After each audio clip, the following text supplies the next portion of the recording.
European countries, Canada and the United States and Japan, essentially ran the world economy. Before every meeting of the IMF, there would be a meeting of the G7 which would decide what needed to be done. In this crisis, a process which was underway already accelerated enormously, and the G7 has been replaced by the G20, which includes the emerging market countries, includes China, India, and Brazil, Russia, and a whole host of other larger countries. And the management of the world economy at the level of governments, not at the level of the institutions, is moving towards the emerging market countries, with obviously, in the long run, China and India being the two largest of these economies.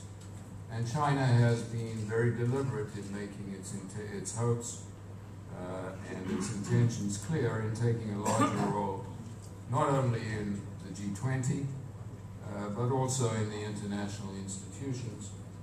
And I used to be a deputy managing director of the IMF, of which there were three. When I was there was an American, a Japanese, and an African. I'm told the first Chinese deputy managing director is on his way in a couple of years, and they even know his name. And these changes are happening very, very fast.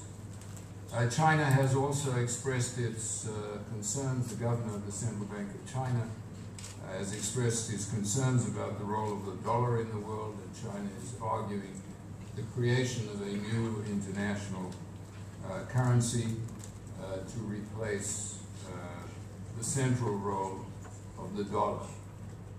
That's an idea which needs a lot of more work.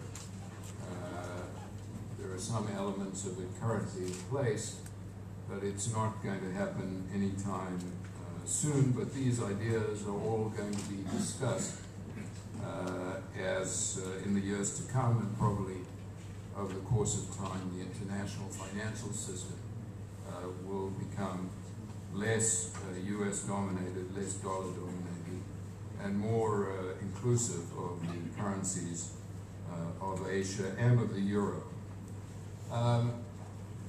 China is just formulating its 12th five-year plan. China has had severe environmental difficulties in its growth process.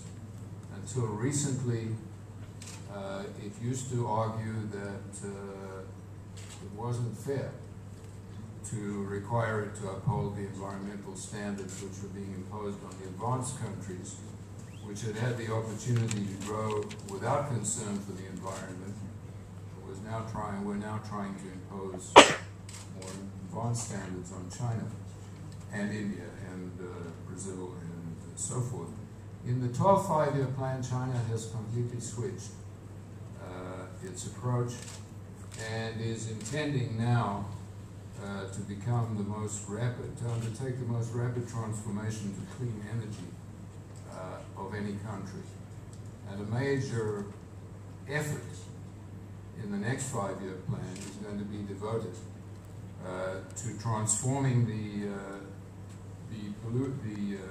energy sources of China and the energy uses of China in the direction of clean energy, in the direction of less pollution, with the goal of developing the technologies that will make that possible. And that's a very, very significant change in the prospects for the global environment, as well as in the prospects for China.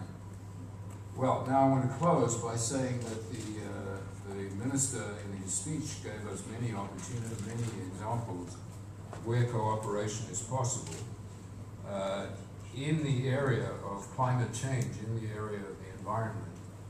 That is surely an area where Israeli technology, some of it exists, some of it doesn't exist. In fact, I think we've slipped a bit. We started using solar energy in a serious way long before most countries. I don't think we've been advancing as rapidly as others. But if there is one area, in addition to the areas of trade, in addition to the areas of research and development that the Minister mentioned, where we could cooperate to very good effect, it's in the development of technologies to deal with environmental problems, with climate change, and with clean energy, and in the introduction of those technologies into our economies and into the world economy. There is a great deal that we have in Israel to benefit from enhanced relations with China.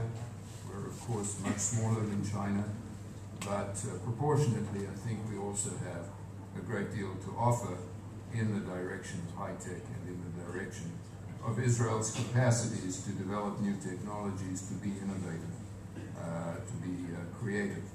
So we are all very fortunate to be having this symposium, to be having the indications from the Minister of the desire for increased contacts and cooperation between our countries, and I hope very much we can transfer those intentions into actions. Thank you very much.